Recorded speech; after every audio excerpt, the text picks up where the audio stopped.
for public school students in Texas. He's a professor of English at the University of Wisconsin, Oshkosh. You're heading back to Detroit right after this, right? And the academic director of the Freedom Project Education. Welcome, Dr. Pesta.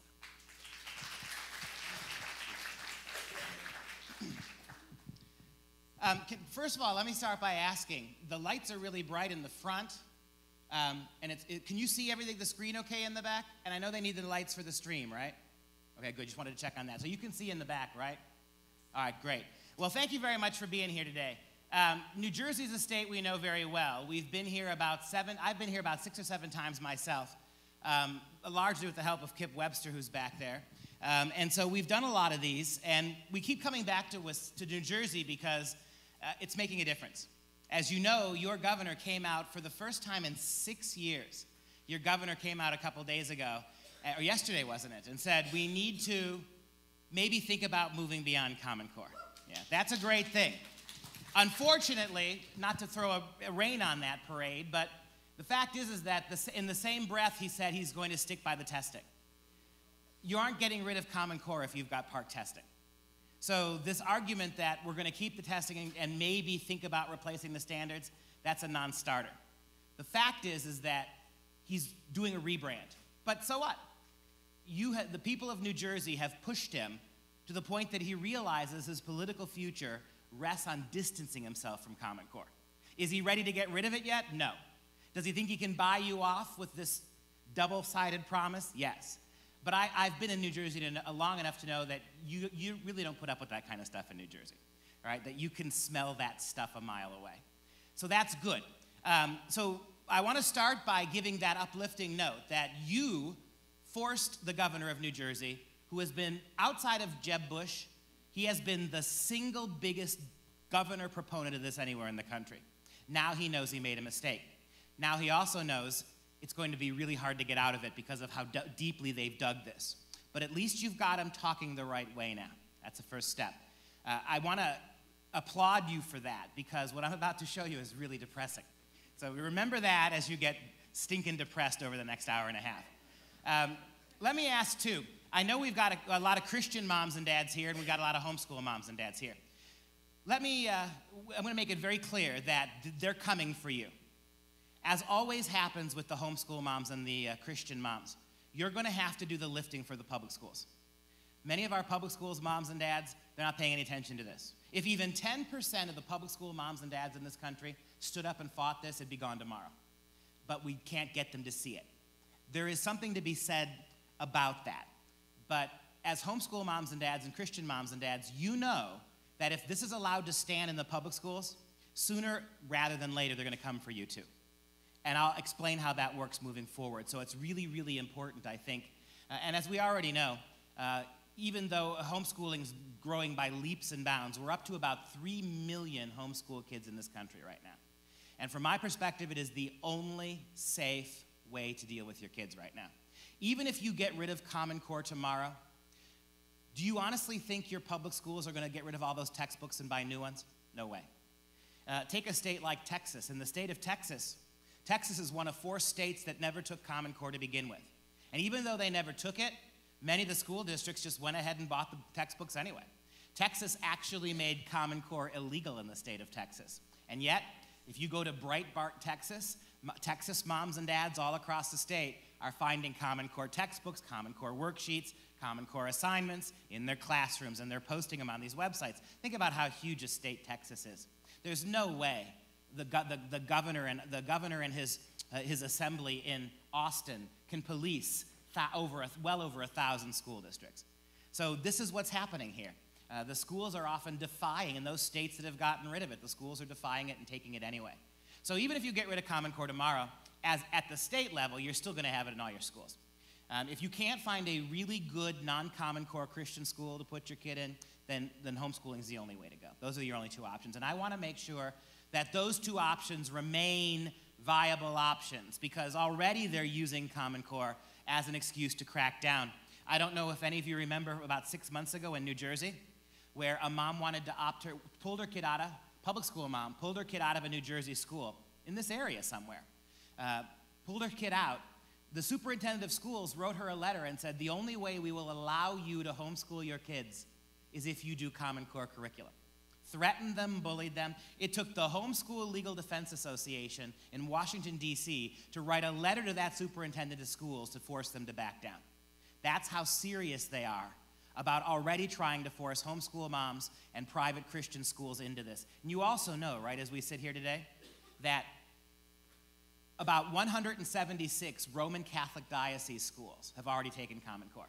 About half the Lutheran schools, half the Methodist schools, half the Presbyterian schools already have taken Common Core because they're absolutely terrified of what will happen if they don't. Even our Christian schools, many of them have gone to Common Core.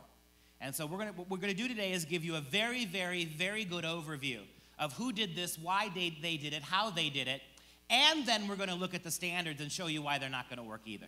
Okay? So with that in mind, let me just ask so I know who I'm talking to, with a quick show of hands as I begin. How many of you, as you sit here today, still are somewhat fuzzy about what Common Core is? Still aren't quite sure? Would everybody please look around at those hands? We're talking 6 years into Common Core. 90% of you still really don't know what it is. Isn't that shocking? This is a huge transformation of education. And every talk, I've given now about 400 talks in 40 states on Common Core in the last 3 years. And everywhere I go, it's the same thing. This was done without anybody being told. This was done without anybody having an explanation given to them. This was done without consulting the moms and dads who are the primary stakeholders of education in this country. This was not done by consulting state legislatures. None of that was done. Say what you will about the health care law. Love it, hate it. Say what you will about Obamacare. It was transparent compared to this. Obamacare had a hearing before the Senate, before the House, before the Supreme Court. None of that was done with Common Core, and Common Core is a bigger federal takeover than even the healthcare law is. So, given that, as we just saw, about 90% of us are still awfully fuzzy about what Common Core is. Let's start as broadly as possible. So, what is Common Core? Common Core is an abbreviated term used to refer to the Common Core State Standards Initiative, a set of national standards for English and math, with science, social studies, history, art, gym, music, phys ed, everything else is going to be subsumed by the Common Core people. With science guidelines forthcoming, already from the I think transparency matters. Every single piece of information I'm going to show you from this point forward is going to be documented. I'll have at the bottom, as we move forward to the next couple slides, where I got all my information from. I want to give it to you. If you grab a business card when we're done, I'll have a business card. I'll mail you my entire presentation. And you can get all of this for free. You can get all of the documentation for free. I really do beg you to, you don't know me, right? You should verify what I'm telling you. Take the information, make sure I'm not lying to you. In 400 talks in 40 states, nobody has ever said to me, you know, that was wrong, because you can trace it all. Take this information for yourself. I want you to know the truth. Having said that, Common Core, it's all a bunch of lies. If I'm going to make you verify me, I have one request for you. When your schools, your superintendents, your politicians, your governor, when they tell you things about Common Core, ask them how they know that. I'll give you one example. How many of you have heard that one of the reasons why New Jersey took Common Core is because it's rigorous? It's more rigorous than what we've had. They're better standards. Well, please explain to me how they can know Common Core is better when this is the first time in 6 years it's been tested. It is only in the last couple months in New Jersey been tested. How could they possibly know it's rigorous? How could they possibly know it's better than what you had? How could they possibly know it's going to work if they're only testing it now? These are the kinds of lies. Another one, this is the second most problematic lie of Common Core, that it was state-led, right? They want you to believe the states did this. Because if the states did this, well, then it's not federal, right? They even call it the Common Core State Standards, don't they? But I guess what I'm asking is, what evidence do you have that any of this has anything to do with the states other than the title? And why? Why, if the states didn't do it, do they call it state-led? Well, I'll prove to you that the states didn't do it in a moment. But let me start with an analogy. Whenever the federal government does something that it has no legal right to do, they really always do give it these names, don't they? Why do they call the Affordable Care Act affordable? I mean, we now know it's not. It wasn't when they put it together, but that's the way government works. And I'll start by telling you, the idea that these are national standards, 3 different laws, federal statutes dating from 1965, legally prohibit the federal government from creating national standards or national curriculum. They can't do it legally. So they did the next best thing. They called them state standards. They paid a very small group of activists to write them on behalf of the federal government. And then it was the federal government who mandated them. And I'll show you how that works. So they call themselves the Common Core State Standards, even though the states had nothing to do with this. As a matter of fact, in New Jersey, one man brought this to your state. One man, your superintendent of schools. That's it. Your legislature wasn't consulted. Your politicians weren't asked to vote. As you sit here today, your politicians still were never asked to approve Common Core. It was done at the top. And because your state school administrators took it, every school in your state had to transform and take them. That's what's been going on for the last 6 years. That's another thing that's lack of transparency. They've been doing this for 6 years now. All your schools have gotten rid of their old textbooks and bought the new ones. There are no non-Common Core textbooks available in your schools anymore. Your kids are all absolutely obligated to take these tests, these ridiculous high-stakes tests, unless you exercise your parental right to opt them out. So it's all, before you even know anything about it, it's already done. That's why your governor, who now realizes he made a mistake politically, also knows he can't just cut it. That's why he's clinging to the tests while telling you he's thought better of Common Core now. So they call them the Common Core English, the Common Core State Standards. Oh, and one more other little piece of news. You agreed at the top of your state school board, your superintendent, you agreed to take English and math for New Jersey. You never agreed to take any of the other standards, none of them. Doesn't matter. They're not even going to ask you now. You took English, you took math, you're going to get all the rest of them. That's the other problem with this. At least somebody in your state had to agree to English and math.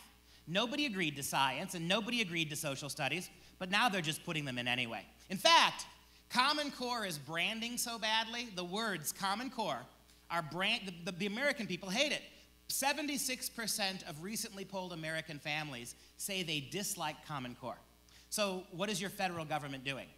They're just renaming all the new standards. The science standards that are being put in your schools right now, they're simply called the next generation science standards, so you won't know their Common Core. And I don't know if you saw it, but last week there was a huge write-up on the science standards. By the time, at every grade level, your kids are getting, in every science class, 50% of the time is devoted to convincing them of man-made global warming. Not teaching them science, not teaching them the scientific method, not helping them become better scientifically. It is pure government propaganda. Critical thinking in science is looking at a number of hypotheses, right? Verifying. None of that's done here. And that's already being put into your schools. So who did this then? Well, you got 2 Washington lobbyist groups. Those 2 lobbyist groups, the National Governors Association and the Council of Chief State School Officers. If you go to their websites, the information is there, you can find them. They are not, when you hear the National Governors Association, well, you say, okay, well, there you go. That's the states, isn't it? 50 state governors locked themselves in a room and banged out education standards. I wish that had happened. Now, may I ask, what qualifies your governor to write education standards? I've got arguably the most conservative governor in the country in Governor Scott Walker. He's not qualified to write education standards.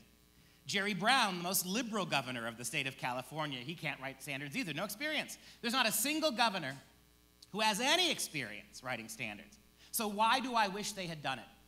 Because if the governors did it, you can always unelect a governor. You have some control over what your governors do. How do you control 2 Washington lobbyist groups? And that should make you angry. The people who wrote the standards, here's the actual copyright. You've been hearing for years, they call themselves the state standards. So when you read the copyright for Common Core, how come it never mentions the states? Here's the actual copyright. the NGA Center and the CCSSO shall be acknowledged as the sole owners and sole developers of the Common Core state standards.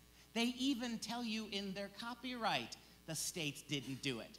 Why do you call them state standards when they tell you in their own copyright those two lobbyist groups wrote them?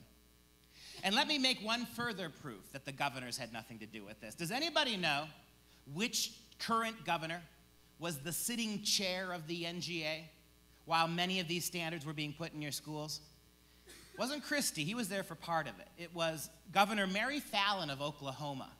And about 9 months ago, Mary Fallin, the governor of Oklahoma, pulled her state completely out of Common Core. And one of the reasons she gave, the states were never consulted. In New Jersey, your superintendent of schools took it, and that was that. Nobody in your state saw the standards, saw the tests, saw any aspect of this until after your state took it. And once your state took Common Core all those years ago, it's true, some New Jersey teachers were able to see them. But they couldn't change them, they couldn't reject them, they couldn't edit them, they couldn't help create them. When you took it, that was it. It was a done deal. Two Washington lobbyist groups, the NGA and the CCSSO, who paid for them to do it? Where'd the money come from initially? Well, Bill Gates, the Bill and Melinda Gates Foundation, private billionaires. As you sit here today, Bill Gates has spent over $6 billion of his own money advertising and promoting Common Core. In fact, the only thing Bill Gates has spent more of his money on than Common Core is abortion, birth control, and eugenics in Africa, population control. Think about that when you think about how many of our Christian schools are already on board with Common Core. The Roman Catholic schools, 20 years of Catholic school myself, our Roman Catholic schools are now in bed with Common Core with a guy who's trying to abort away the population problem in Africa. All right, nice bedfellows you've got there. So Gates has spent over $6 billion on Common Core. Do you know there's not a single major educational organization in this country that supports Common Core that wasn't paid by Gates to do so? How about the national PTA? You know, the Parent Teachers Association, the national level, supposed to be looking out for your kids. Before the standards were even written, the national PTA received multiple million-dollar checks from Gates and was advertising for Common Core in states like New Jersey before they'd even seen the standards. We talked about the Catholic Church schools, the Roman Catholic schools. Why did they do it the first semester they could without even being asked to do it? Well, could it be that the NCEA, the National Catholic Education Association, the chief watchdog of our Catholic school kids, they received hundreds and hundreds of thousands of dollars in grants from the Bill and Melinda Gates Foundation to put this in the schools. Before anybody in any of the 50 states saw Common Core, organizations like these had been paid by Bill Gates to spread the propaganda about it. That's how they did this. Right? So, and may I ask you, what qualifies Bill Gates? Isn't he the guy that dropped out of college because education wasn't worth it, wasn't helping him with anything? And good for him, he opened a company in a garage, made $1 billion. But what are his educational credentials? You know who the Department of Education, right? The Federal Department of Education, the secretary, the chief educational officer for the federal government in this country, Arne Duncan. You know, Arne Duncan's never been a classroom teacher. He has no classroom experience whatsoever. Why would we appoint a guy who's never been a teacher to the highest educational office in the land? You know what Arne Duncan's background is in? Sociology, not education. That makes sense. Common Core is not primarily an educational paradigm. It is a sociological one. The purpose of Common Core is not to make your kids better readers, writers, thinkers, mathematicians, or scientists. It is to politicize their education even more than it already is. It is to force certain attitudes, anti-Christian, anti-theistic attitudes. It is anti-capitalism. It is anti-American in terms of the founding values of this country. That's why you've got a sociologist in charge of education. 2 Washington lobbyist groups. And you should be mad about that because those lobbyist groups can't be reached by you. If the people of New Jersey, and they are doing it by the thousands, start to regret Common Core, want to see it gone, how do you get at the people who put it there? If we leave this, if we don't get rid of Common Core, you just can't say we're a constitutional republic anymore. These are unelected, unaccountable to the public people. People that you've never heard of did this. People with no educational training, I'll prove that to you in a minute, did this. What qualifies any of them to have done this?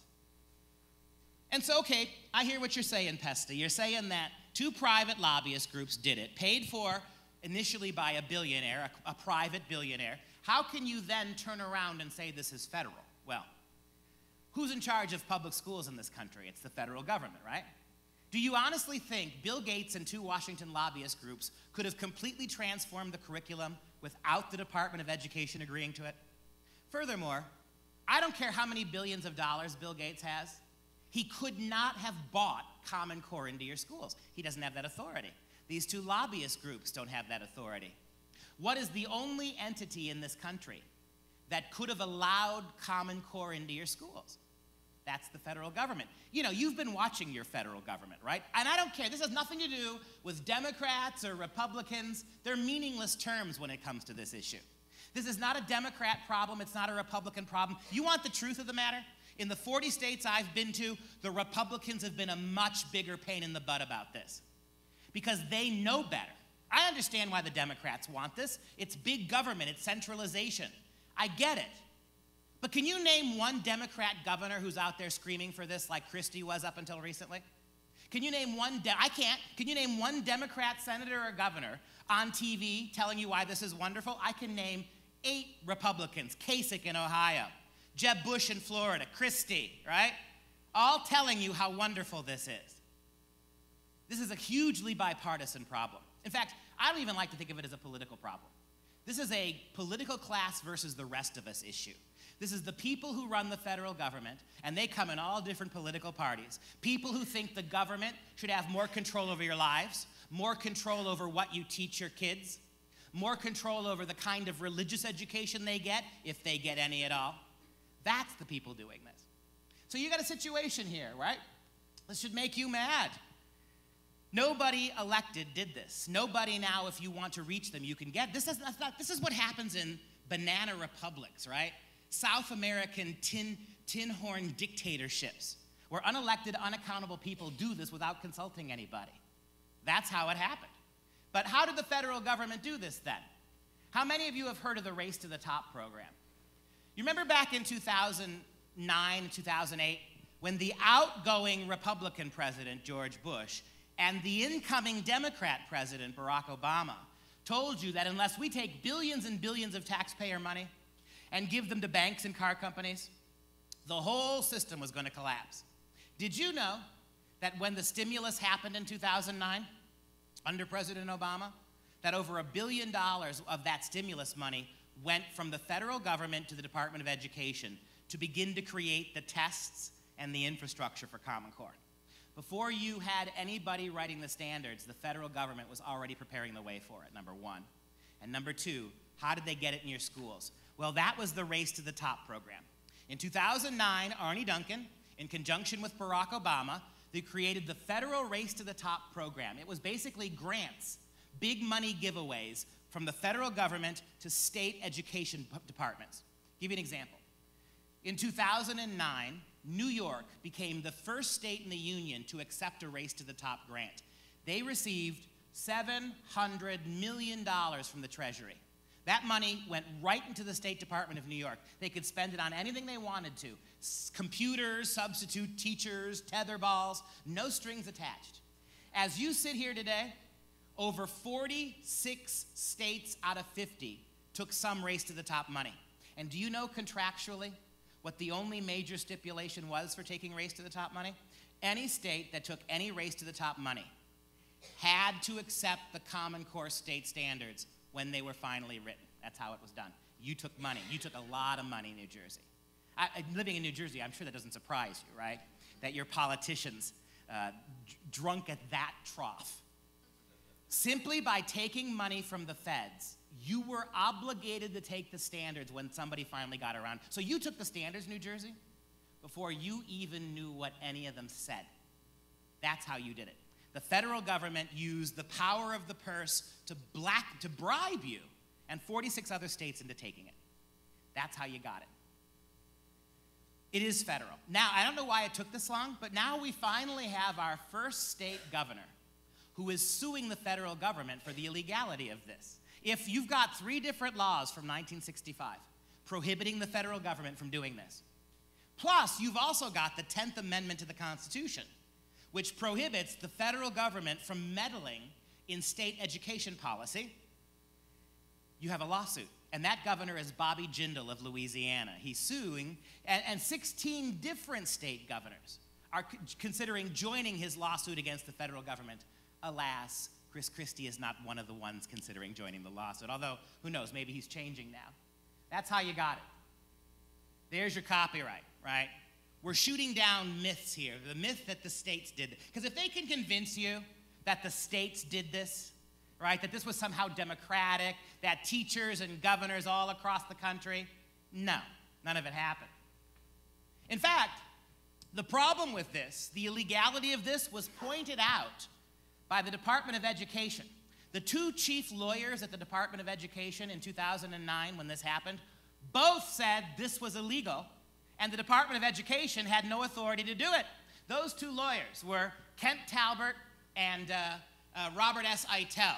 With respect to the Race to the Top Common Core scheme, Robert S. Eitel and Kent D. Talbert, former Deputy General Counsel and General Counsel, respectively, of the U.S. Department of Education, concluded that, quote, these standards and the tests will ultimately direct the course of elementary and secondary study in most states across the Union, running the risk that states become little more than administrative agents for a national K-12 program, and raising a fundamental question about whether the Department of Education has exceeded its legal boundaries.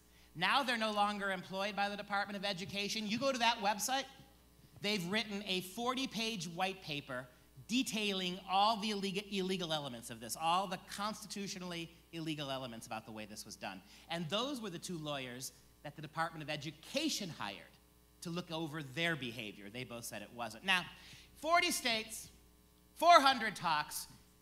You know the only argument I have ever received for any of the information I'm showing you, and it's not just me, there are thousands of activists across the country fighting it.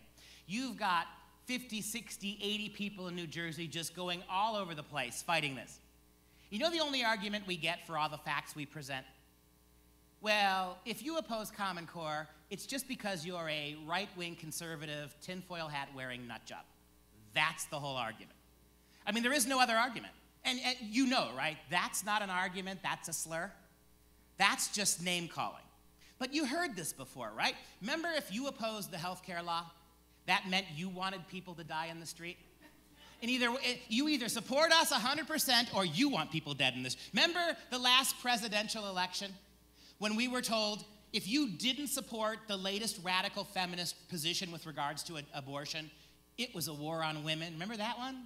All right, you either completely support us or it's war. You completely support us or you want people to die. We hear the same thing with Common Core.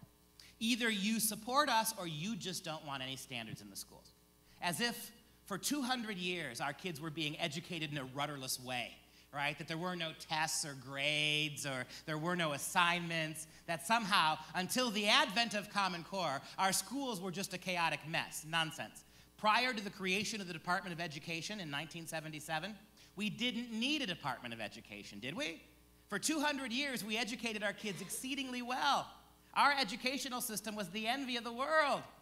Then you got the Federal Department of Education, and lo and behold, what happened in the late 70s? American achievement for all races of kids, all classes of kids. Student achievement in the late 1970s plummeted, and it's been going down ever since. So I figured if the only argument you can make against our evidence is to attack the messenger, let's make it about them, not us. Every piece of information I'm going to show you about why Common Core won't work comes exclusively from the radical left. Let's see if we can turn these people into right-wing nut jobs. Are you ready? In fact, I'm an English professor, so words are my business. I need a little help with this. I'm going to give you 5 words. 5. I want you to tell me if there's any way you can twist these 5 words to make it come out right-wing. Are you ready? New York State Teachers Union. Right? And I want you to see the date here. This is January of last year, 2014. The Board of New York's Teachers Union on Saturday, 27 January, unanimously voted to withdraw support for the Common Core state standards as they are being implemented, and they declared no confidence in the state's educational commissioner. Just like in your state, one man took the money in New York. That's him. Superintendent of Schools for New York at the time, John King Jr. Without consulting anybody else, he took the money, he took the standards. Now, the radical progressive teachers unions of New York have seen Common Core in action for the last 5 years. They realize it's destructive, harmful, and meaningless. They want it gone, and they want the guy who brought it fired. The New York State United Teachers, a union that represents more than 600,000 educational professionals in the state of New York, is also asking the Board of Regents to remove Commissioner King from office.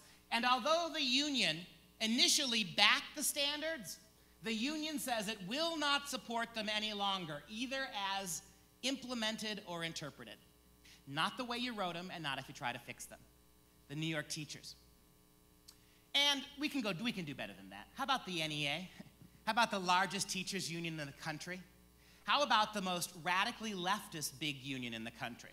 When my governor, Scott Walker, took on the teachers unions in Wisconsin and won, that union dumped about $150 million of teacher dues into the state of Wisconsin to get him overthrown, to get him unelected. Didn't work.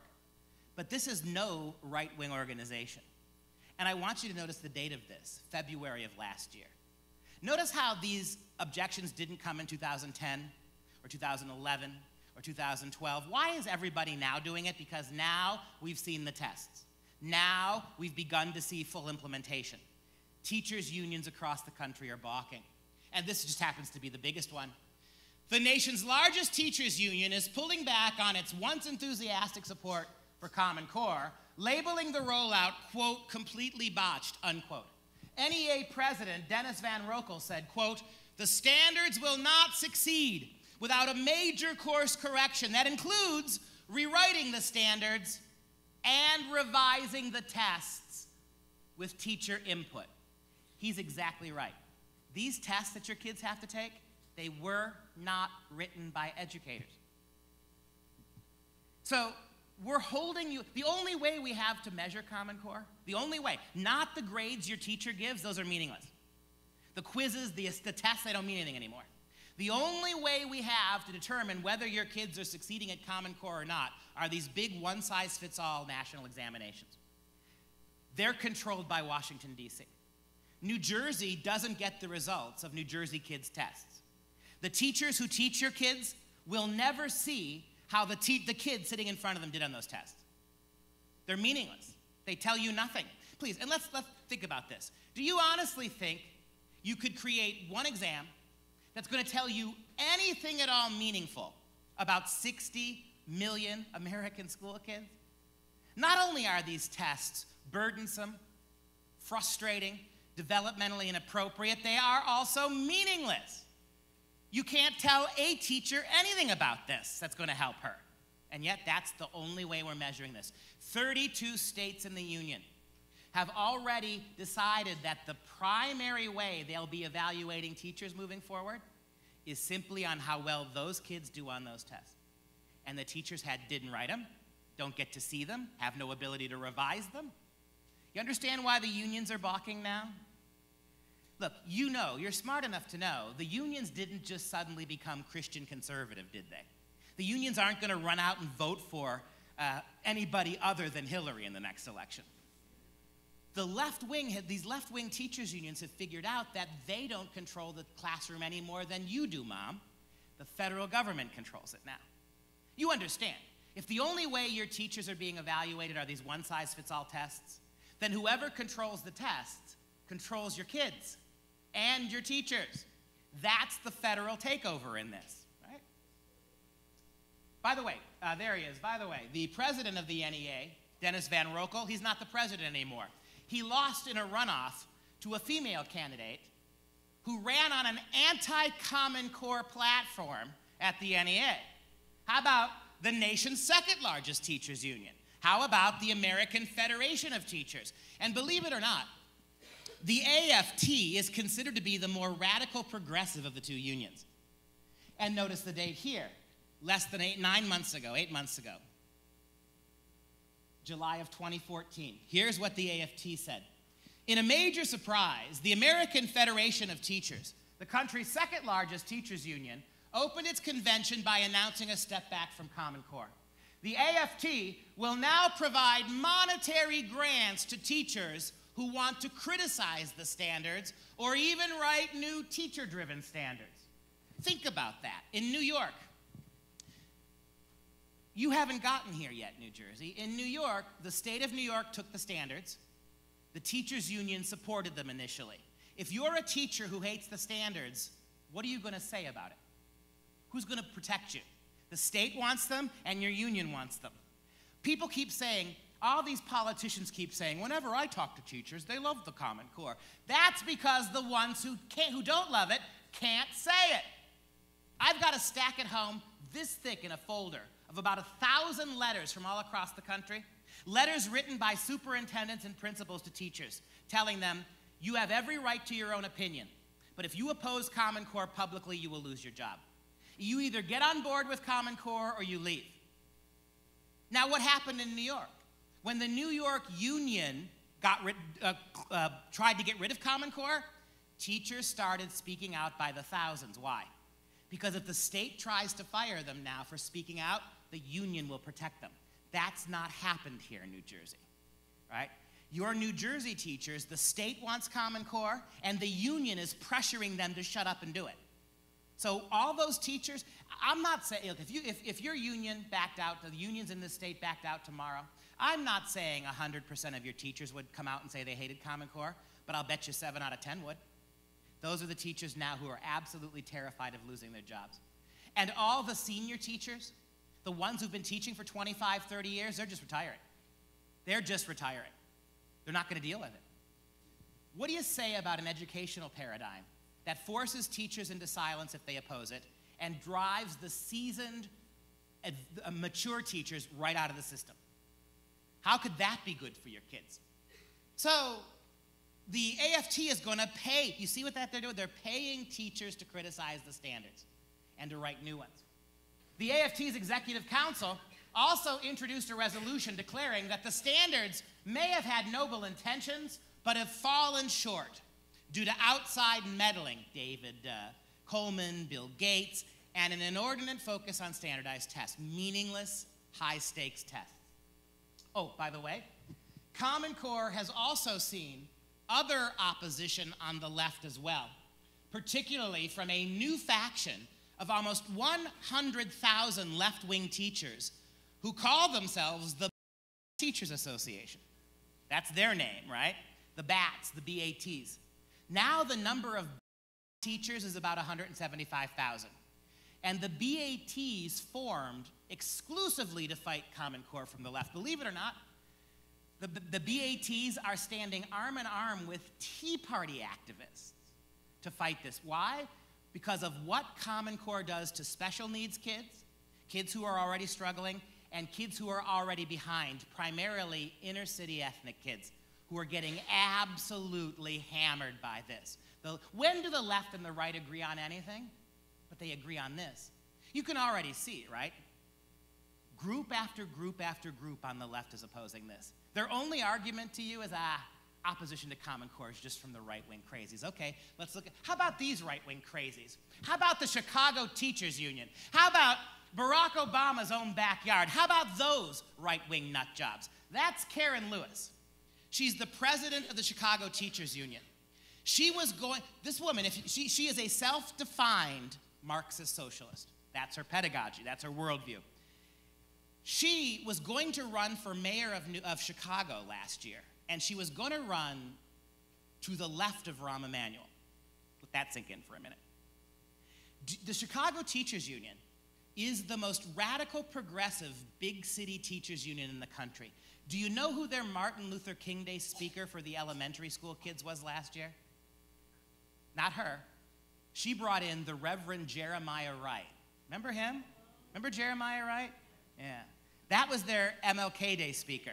So my point to you is, this is not a right-wing organization. Here's what Karen Lewis said 1 year ago this May. Quote, I agree with educators and parents from across the country. The Common Core mandate represents an overreach of federal power into personal privacy. That's all the data mining. Common Core also represents an overreach of federal power into state educational autonomy. You keep hearing from your governor, from your teachers' unions, from your superintendents, we have local control in New Jersey. Our teachers are free to teach however they want. No, it's not. And look, I mentioned, I promise this is going to be the last time I put on my English professor cap. I'm going to do it one more time. Kids, the word of the day is irony. Will you allow me to use it in a sentence? It is ironic that a Marxist socialist sees Common Core as too much government interference. Right? Seriously, what does it tell you when someone like Karen Lewis is telling you this is way too much government? It's way too much data gathered on your kids. It's way too much control from Washington. Do you honestly believe, New Jersey, that some bureaucrat in Washington better knows how to educate your kids than the teachers in the classroom do? But that's what this is, right? You could make the same argument about that. You really believe some bureaucrat in Washington knows better what your kids' health care should look like than moms and dads and doctors do? Oh, I'm sorry. She goes on to say, quote, Common Core eliminates creativity in the classroom and impedes collaboration. Are there any teachers here?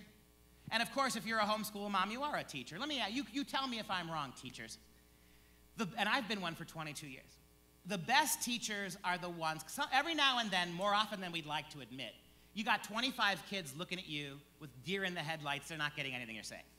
The best teachers are the ones who can throw the curriculum away, set down the book, and figure out a way to reach those kids sitting in front of them. How do you do that if the whole thing's scripted in Washington?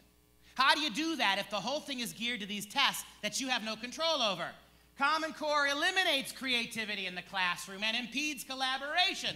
We also know that high-stakes standardized tests are designed to rank and sort our children, and they contribute significantly to racial discrimination and the achievement gap in American schools. And she's 100% right. The kids who are already lost, the kids whose schools are already underfunded, they're the ones that get hammered by this. And please, can we just do, for 1 second, can we just do the math your schools won't do?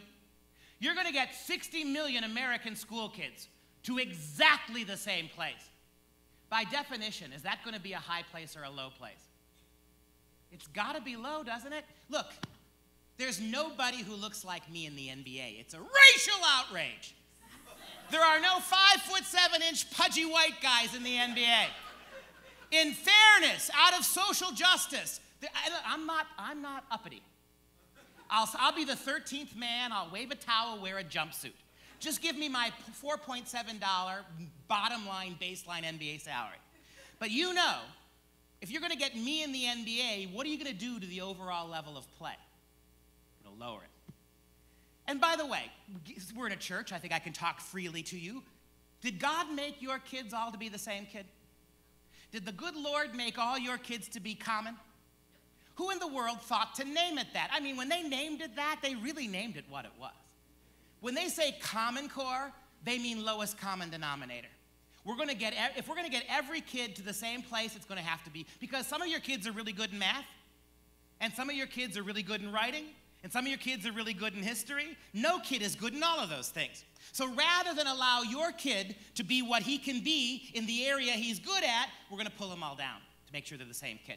You know, we've lost more gifted and talented education programs in this country in the last 2 years than in the previous 40 years combined. Because you understand, it's easy to lower a standard. Every time you lower a standard, more kids come on board. Every time you raise a standard, what happens? More kids fall off of it. That's what Common Core is. That's what the common in Common Core is. Right? The city of Chicago, the Chicago Teachers Union, also crafted 30 different anti-Common Core resolutions. 30. I can't read them all to you. I'll just read you a couple. Quote, instructional and curricular decisions should be in the hands of classroom professionals who understand the context and interests of their students. Teachers, educators, professors should be the ones helping figure out what goes on in the classroom. That wasn't done here with Common Core. And the education, quote, the education of children should be grounded in developmentally appropriate practice.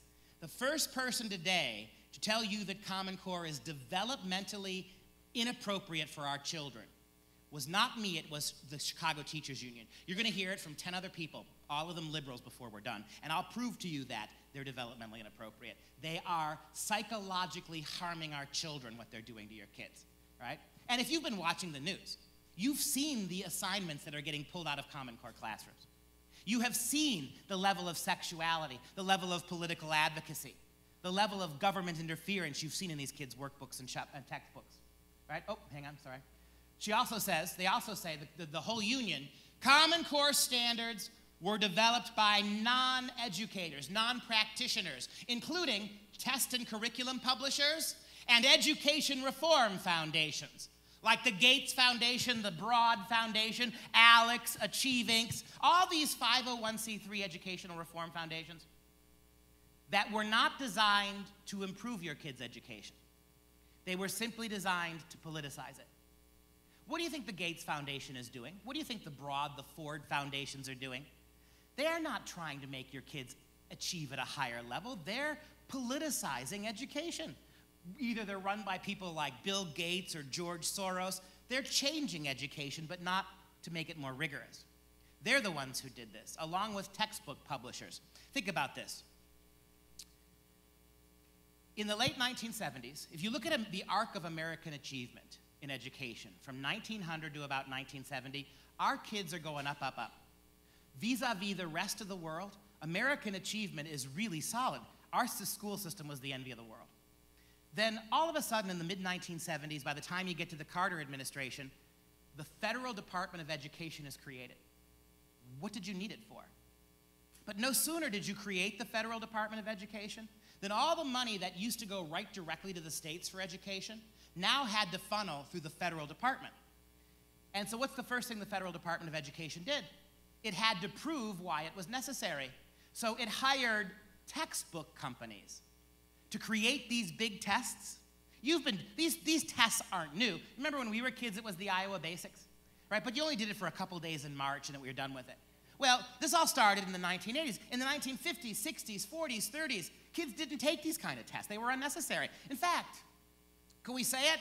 America became a superpower on the backs of men and women who learned in one-room schoolhouses. See, this is the big lie of these kind of standards. The idea that before Common Core we had no standards.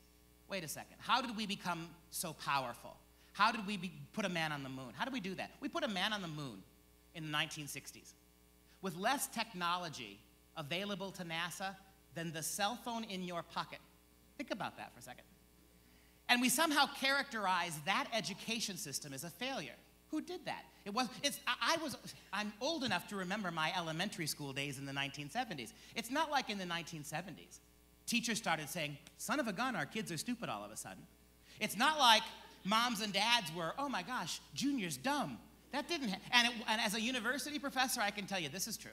In the 1970s, universities didn't say, we're taking kids to college who don't belong. No. What happened? The Federal Department of Education hired textbook companies to create big tests. And guess what those tests, quote unquote, proved? That the schools were failing, the teachers were failing, the kids were failing, and if everybody's failing, what do you have to do? You throw out all the old textbooks, the worksheets, the workshops, and you buy new stuff. Have you noticed, since we created the Department of Education, every 5 years we throw everything out and start over again? Because who wrote the tests that everybody failed? The textbook companies. If you're a textbook company, what do you want to keep the schools doing? Give you one more example.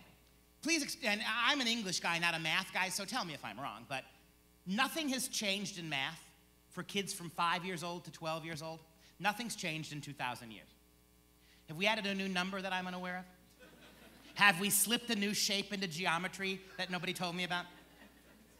Nothing has changed in elementary, middle, and even most high school education in 2,000 years. If that's true, shouldn't you be able to buy one textbook and use it for 60 years? Yeah, but then companies like Pearson don't get to keep making money, do they? You know who the second largest private donor to Common Core is after Bill Gates? That's Pearson Publishing. Pearson Publishing owns 100% of the Canadian textbook market.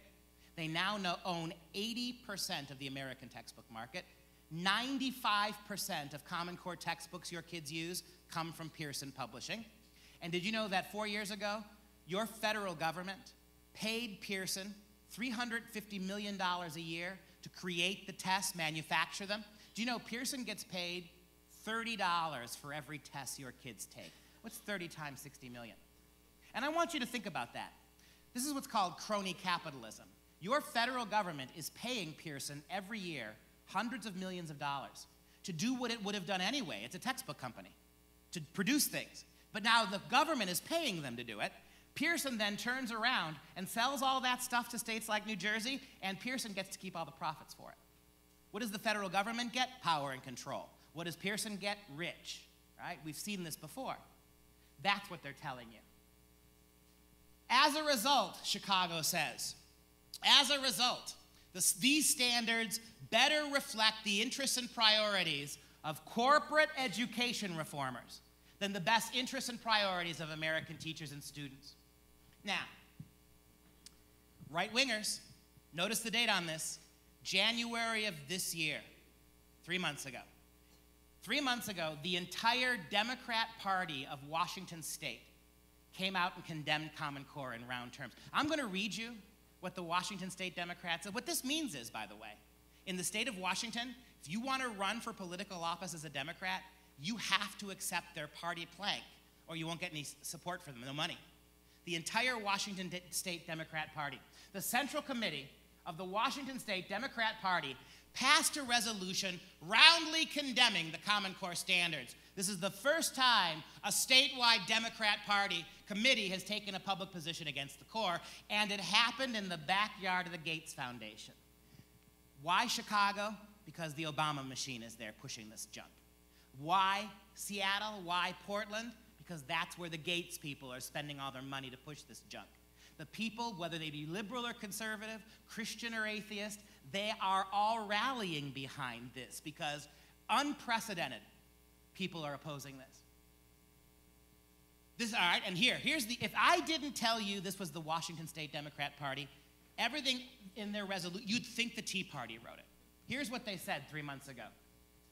Whereas the copyrighted and therefore unchangeable Common Core state standards are a set of controversial, top-down academic standards that were promulgated by wealthy private interests without any research-based validity that they would work, and that are developmentally inappropriate in the youngest grades. And whereas, as a means of avoiding the U.S. Constitution's 10th Amendment prohibition against federal meddling in state educational policy, 2 unaccountable private trade associations, the National Governors Association and the Council of Chief State School Officers, have received millions of dollars in funding from Gates and others to write the standards.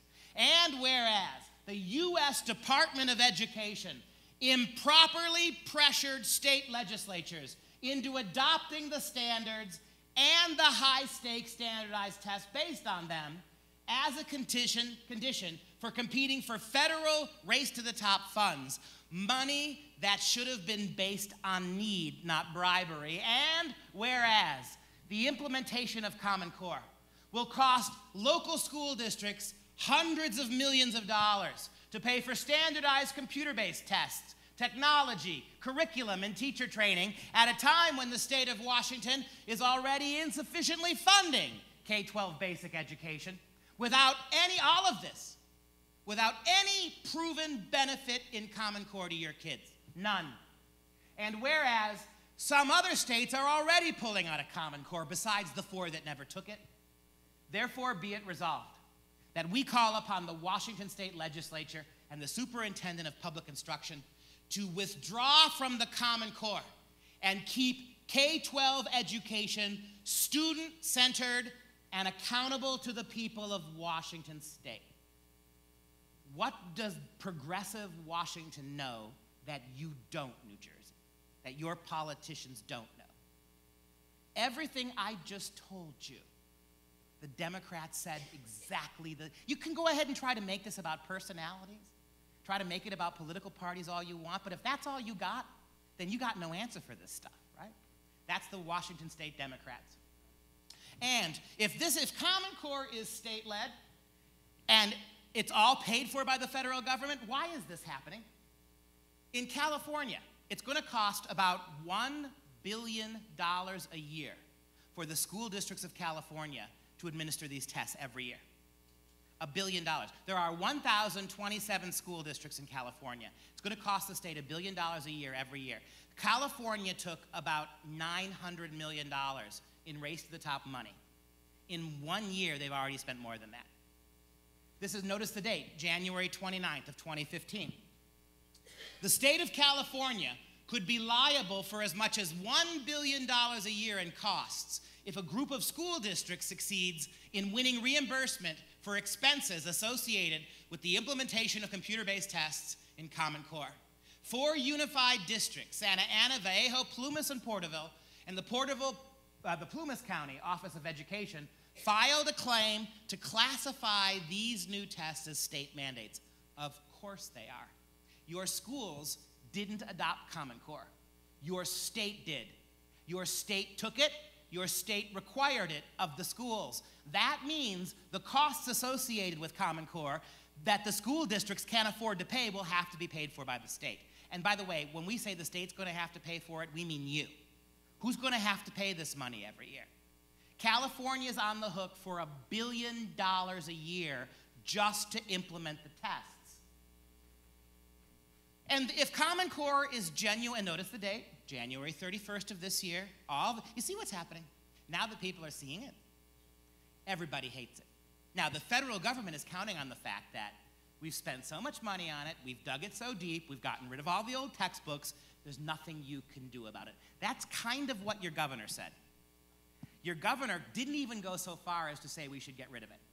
He just said, well, maybe we ought to think about doing something else. But he kept the tests. He defended the tests. The tests are Common Core because it's the only thing your teachers are being evaluated on. Right? So your governor now recognizes that this is a public relations mistake. So he's trying to cover it up by seeming to be on the side of you, by all the while supporting these tests. You should keep that in mind, right? And now we've got this. If Common Core is genuinely state-led, shouldn't states be able to walk away from it? If the states did this, if the states have control of it, shouldn't any state that wants out get out? But what happens every time a state tries to pull out? The federal government refuses to give it any federal education money, punishes them. In other words, states like New Jersey were bribed to take the standards, and now if you want out New Jersey, they blackmail you to stay in. Take the case of Illinois. I've already showed you what the Chicago Teachers Union said. The entire state of Illinois is on board with Common Core. Every single school district in Illinois, except Chicago, is giving the test to all their kids. Chicago said, we're only going to give it to 10% of our students. So 98% of the state of Illinois is being tested on Common Core. 2%'s not. Less than 2%'s not. And for that, the federal government is threatening to withhold Illinois' entire education budget. How in the world is this state-led if, by getting out of it, the feds hammer you? Note the date, January 31st. Chicago Public Schools decision to administer new Common Core student tests to only about 10% of the city's 600 school districts could cost the state over $1 billion in federal aid. In a recent letter to Illinois School Superintendent Christopher Koch, former Assistant U.S. Education Secretary Deborah Delisle made it clear the state could lose as much as $1.17 billion in federal education funding if Chicago schools don't comply with Common Core requirements. If this is state-led, what business does the federal government have telling you what you will and won't do, much less bribing you and blackmailing you? This never was state-led. It's all a bunch of lies. And their behavior proves that it's a lie. But Don't listen to me. For all you know, I'm just an ignorant Wisconsin cheesehead with bad shoes and a bad haircut. You shouldn't trust me. I'm telling you, I don't need your trust. I'm grateful that you're listening to me, but if you trust me without verifying what I'm telling you, then I may as well be a used car salesman. You got to prove I'm telling you the truth, which is why you can have all this information. But you don't have to listen to me. Listen to the guy who did it, Bill Gates. Remember, you've all heard it, right? Common Core is rigorous. Common Core is better than what we have. Well, how do you know that when it's only being tested now? Listen to Bill Gates 2 years ago. In 2013, here's what Bill Gates said about the rigor of Common Core. It would be great if our education stuff worked, but that we won't know for probably a decade. So in 2013, Bill Gates said, we're not even going to know if this works until 2023.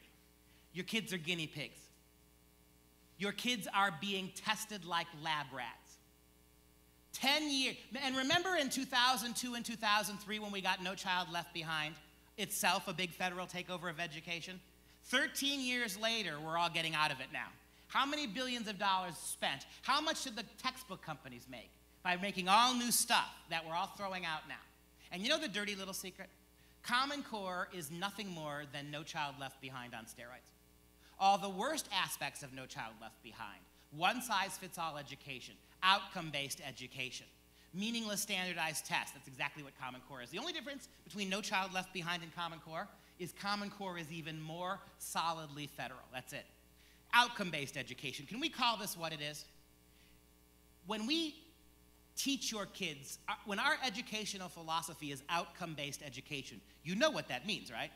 It means that it doesn't matter where your kid starts. It doesn't matter what your kid's aptitudes or skills. It doesn't matter how hard she works or what kind of support she has at home. It doesn't matter. None of that matters. All that matters is when the education is done, all kids are going to be in the same place. You know what another word for that is? Socialism. Isn't it? That it doesn't matter what your kids' gifts or talents are. It doesn't matter if they care or not. It doesn't care if they have a good attitude or a bad attitude. None of that matter. All that matters is they're going to be that's outcome-based education, isn't it? That's what this is. It's sociology. It's not education.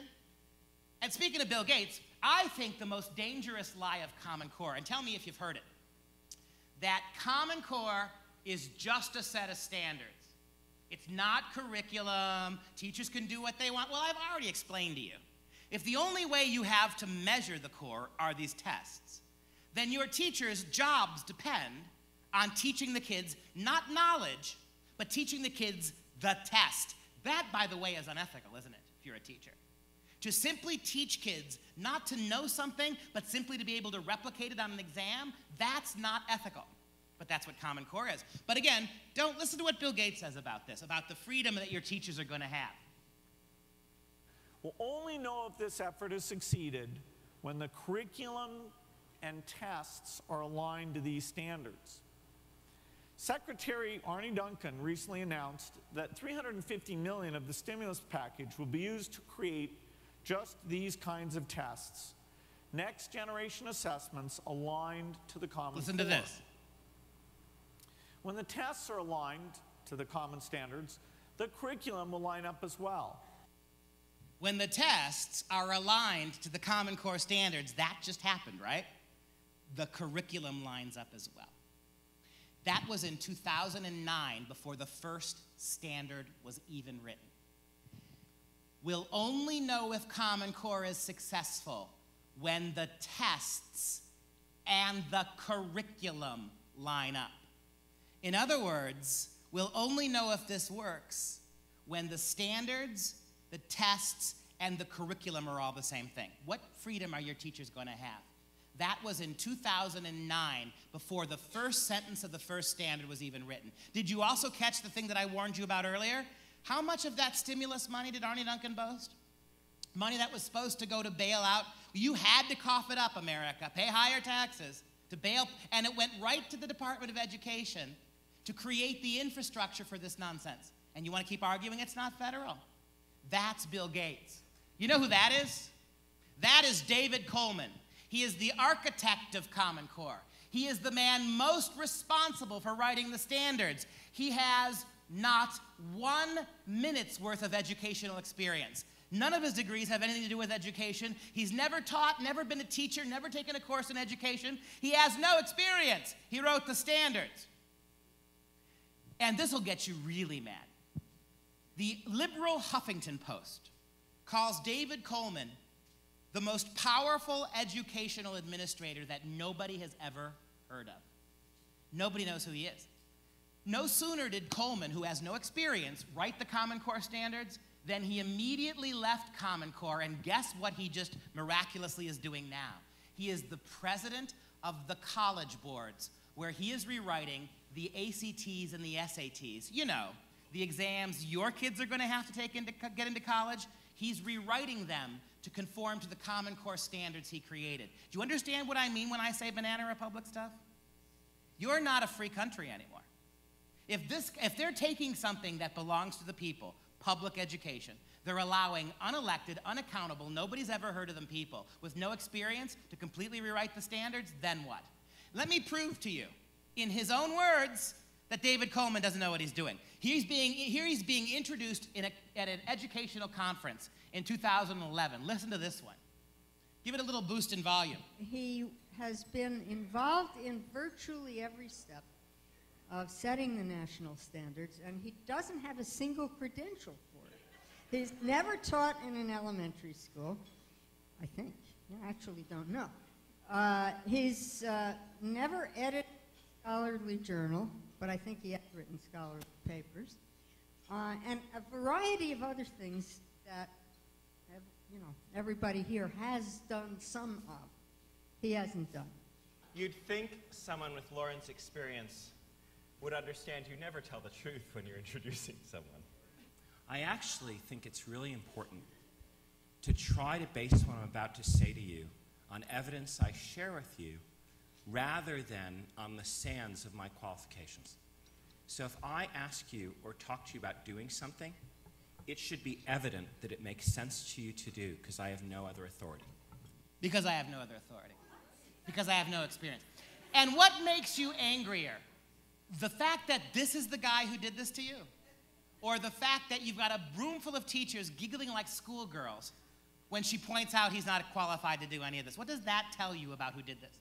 They're not even pretending what they're doing to you. It gets even better, though. How about David Coleman has made millions of dollars off Common Core, millions of dollars, having no educational experience. Listen to him at the same conference talk about his organization.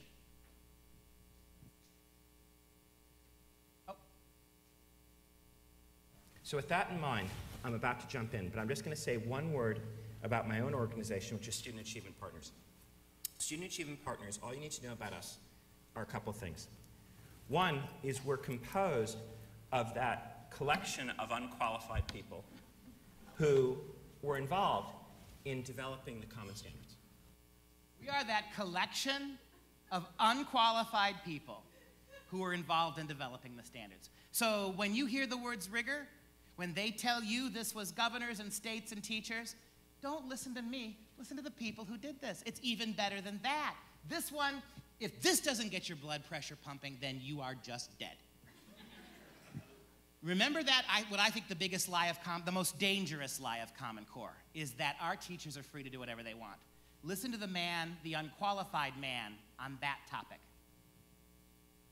Which is teachers will teach towards the test. There is no force strong enough on this earth to prevent that. There's no amount of hand-waving. There's no amount of saying they teach to the standards, not the test. We don't do that here, whatever. Never held political office. Nobody's ever heard of him. Nobody knows who he is. And yet he's bigger than the king, the emperor, the pope, because there's no force on this earth that's going to stop your teachers from teaching to my tests. I'm going to play it. That's a short one. I'm going to play that one more time. No, you got to know. You got to know. Listen to that again. And listen, it's not just what he says, it's the attitude. Which is teachers will teach towards the test. There is no force strong enough on this earth to prevent that. There's no amount of hand-waving. There's no amount of saying they teach to the standards, not the test. We don't do that here, whatever. Your teachers are going to teach to our tests. There's nothing you can do about it. There is no, and now do you see why the left-wing unions are balking? What's his address? He's the college boards. And not only at the college boards does he get to rewrite the ACTs and the SATs in particular, he also is in charge of all the AP courses that your kids take in high school to get college credit. He gets to rewrite all of those. And the first one he's already rewritten is the Advanced Placement U.S. History Test. Complete revision, radical revision of how American history is taught. Oh, and ladies and gentlemen, your next president, all right? Now look, 1 month ago, exactly 1 month ago in Iowa, on the campaign trail, here's what Hillary Clinton said about Common Core. Are you ready for this? Listen to this. You know, when I think about the really unfortunate argument that's been going on around Common Core, it's very painful. How did we end up at a point where we are so negative about the most important non-family enterprise in the raising of the next generation, which is how our kids are educated? Education is a non-family enterprise. Stay out of it, Mom. Hey, Dad, there's no place for you in education. Talk about an evolution. 25 years ago, she said it took a village. At least you could be part of a village. There's no village anymore. Nobody has a right to educate their own kids. The most important non-family thing that will happen to your kids is education. Do you know now why I tell you you can be a homeschooler? You could have your kids in a good Christian school. If you think they're going to drop this at Common Core, if you think Common Core is the end, not the beginning of what they want, look, if they're going to get 60 million American public school kids to buy this paradigm, do you honestly think they're going to let your 3 million homeschool kids off the hook eventually? No way. If the election were held tomorrow, I think she'd be the next president. Despite all the scandals, all the incompetence, all the baggage, all the lies, all the refusal to answer questions, I think right now she's your next president. And her attitude towards education is, it has nothing to do with you, what your kids learn and how they learn it. They're not hiding this anymore. They're really not hiding this anymore. Go to the Center for Teacher Quality site, February 2015. They did the most data-intensive analysis of how much time every year your kids are going to be testing and preparing for tests. The average 4th grader under Common Core will spend 51 out of a 180-day school year testing or preparing to take tests. If you're spending that much time, you are not teaching your kids anything. And if you're the teachers, you need that time to keep your job, or to get your promotion, or to be reappointed next year. Because if the numbers aren't right, they'll take you out. And there's nothing the unions can do to stop it, and there's nothing the moms and dads can do to stop it. Is that what you send your kids to school to do, test all day? And the irony, we've had 50 different professional academic studies done in the last 40 years. Since the creation of the Department of Education, we have over 50 different professorial studies that show there is not a single correlation between standards at the state and federal level and how your kids perform in the classroom. Let me repeat that. You go ahead and make all the national standards you want. They don't impact the classroom one bit. Even your New Jersey state standards, they have no impact on how your kids perform in the classroom, none. You know, here's the dirty little secret that nobody wants to talk about. We did have standards before Common Core. You remember, there's only 3 things you need to educate kids. You need a committed parent, you need a disciplined child, and you need an effective teacher. That's it. That's why one-room classrooms worked. Those one-room schoolhouses where you had 4th graders and 7th graders and 11th graders all sitting in the same room, learning different things at the same time, and getting a much higher level of education than your high school kids will get. It worked because the moms and dads were absolutely committed to education. That means, mom and dad, do you pull the iPad away from your kid? Do you take the video game console away? If your kids are failing math, do you pull them out of football practice? Because a committed parent's got to do that. And we also need disciplined kids. Do you have kids, mom and dad, who are disciplined in the sense that they see education as the most important thing they should be doing? Not social time, not athletic time, not dance competitions. You got those 2 things, and you've got an effective teacher, you've got education. Do you understand that with Common Core, you are as far removed from that now as possible? Think about it. What happened in the 1970s? In the 1960s and 70s, control of the schools went from the classroom, where it matters, up to the district level. In the 80s, it went from the district to the state level. In the 90s, late 90s, and all throughout this decade, from the states to the federal government. Every time you raise control and you federalize it and you bureaucratize it, you completely ruin education. You want to know how to fix American public education? Get back to a system where parents are involved. I mean, right now, what is the American public school system? You're dropping your kids off 8 hours a day for babysitting. Look, I don't care how much you pray with your kids. I don't care how much how many books you read them in bed at night. If you're turning your kids over to government schools 8 hours a day, you're going to lose them. You will lose them. They're going to lose their faith. They're going to fall behind educationally. Their politics is going to cease to be the politics of the family.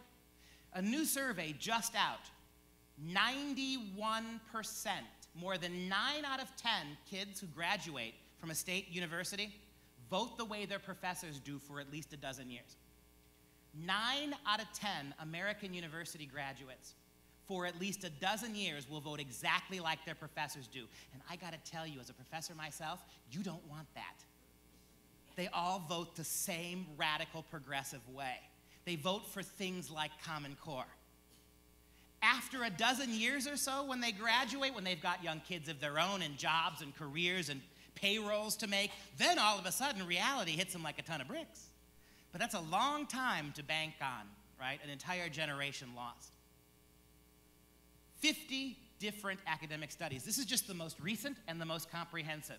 This is the Brown Center Report on American Education. It's produced every year by the liberal Brookings Institute, a left-wing think tank. You can go read the whole thing online. I'm only going to read you the last paragraph, right? What effect will the Common Core have on national achievement? The analysis presented here suggests very little impact. The quality of the Common Core is currently being hotly debated, but the quality of all past curriculum standards has been unrelated to student achievement. The rigor of those performance standards, how high the bar is set for proficiency, unrelated to what goes on in the classroom, unrelated. None of this means anything. The tests are meaningless, the standards are meaningless, and I got another piece of news for you. If you do manage to fight off the national standards, you're then going to have to fight off your state standards, which are every bit as meaningless. Look, education is a very intimate thing between a parent, a teacher, and a child. By the way, that's why homeschool is so effective. You don't even need a teacher. The mom, the committed parent, is the teacher. The committed parent is there to discipline that child in ways that our public schools won't let teachers discipline disruptive, uninterested students. Do you see why is homeschooling so effective? Because it's you. And you hear what Hillary Clinton said? You don't belong in education. I can't think of anything more intimate between a parent and a child than how they learn things. From the moment they're born, mom and dad, you're teaching them. You're coaching them. You're encouraging them. You're farming that out now to public school teachers, and now those public school teachers can't even do what they would like. They couldn't mother your kids if they wanted to, because now all that comes from Washington. This parent and child is really none of your business anymore. Do you want the federal government to be the nanny, the mommy, and the poppy of your children? Because that's what this is about. Let's talk here about the standards. We're over the hump. You had to know that. Now you know who, what, where, when, and why. You can have all that information, but I would be remiss if I let you go without giving you an overview of the standards themselves and the problems associated with them. One last quick little history lesson. Common Core transparency. When the Common Core finally wrote the standards, Coleman and his bunch, they actually hired an outside committee of 29 people to validate the standards. They brought in people from all over the country, brought them to Washington. Interesting, they didn't bring them to the States. They brought them to Washington, D.C. They called the committee the Validation Committee. That committee was given absolute carte blanche by the Common Core people. If they said throw out the standards, they'd throw them out. If they said start over, they'd start over. If they said they were good, they'd keep them. Do you know, of the 29 people that Common Core brought, this was called the Validation Committee. Of the 29 people brought to the validation committee, there was only one person, one English person, who had any experience writing national standards. Just one. There was only one mathematician with any experience writing national standards, just those two. The English language arts specialist is a woman who's been to your state about 9 times now. She's Dr. Sandra Stotsky up in Massachusetts. She's considered to be one of the foremost experts, college professor, on how kids learn to read. She said of the standards, and I quote, "Get rid of them immediately. They will set our kids 3 years behind the 3 years they're already behind the high-achieving nations in reading, writing, and comprehension." The math professor is an even more interesting fella. He's a retired Stanford University math professor, a fellow by the name of Dr. Geology, Engineering, and Math. It will not prepare your kids for those things. He said, get rid of them immediately. Milgram and Stotsky both convinced other people on the committee to vote no. Do you know what your Common Core people did? They just cut them out of the final document. They just blacked their names out as if they had never been there, and they validated with the people who were left. That's a fact. That's why Stotsky and Milgram are traveling the country, warning moms and dads about this. They're doing exactly what I'm doing. By the way, to continue my theme, both Stotsky and Milgram, it's California and it's Massachusetts. Of course, they're both lifelong Democrats. Everything I've shown you here, all of it, every scrap, every jot, every dot, and every cross T of it comes from the radical left, comes from the left. Now, you give me a week, I'll give you the conservative case against Common Core. Give me 2 weeks, I'll lay out Christian scholars' complaints about Common Core. But we live in a weird country where facts are only facts if you vote the right way. Facts are only facts if you have the right letter before your name. Okay. Evidently, when Christians make these complaints, they're Christians, we don't take them seriously. Conservatives, Republicans make these complaints, well, they're just teabaggers. Okay. That's why every piece of information you've seen here comes from the left, all of it. We've been saying it for 4 years. It's great that the Washington State Democrats are on board now, but there's nothing that they told you that we haven't been telling you for years. This comes directly from Sandra Stotsky, and as an English professor, it makes sense to me. What's wrong with Common Core English? Well, for starters, at every grade, kids do, under Common Core, 50% less reading than they used to do, and 50% more writing. Kids are writing much more than they're reading, and we know, as Dr. Stotsky points out, that is exactly wrong. Kids only learn how to write well after they learn how to read well, and after they learn how to love reading. Kids, you are never going to make a kid a writer who can't read well, and yet at every grade level, they're writing more than they're reading. As Dr. Stotsky points out, there's no reason for this unless the purpose of class is not to make them good writers, but to make them write certain things. Maybe that's how that assignment, that Common Core assignment from my state, Wisconsin, that went viral a couple years ago, when little 8-year-olds, little 3rd graders were sent home with a school prompt, an English prompt, that said, you are to write an essay on how the state is just like the family, but better. Okay? If you've been paying attention to the things your kids are writing about in class, the young kids, it is unbelievably politicized.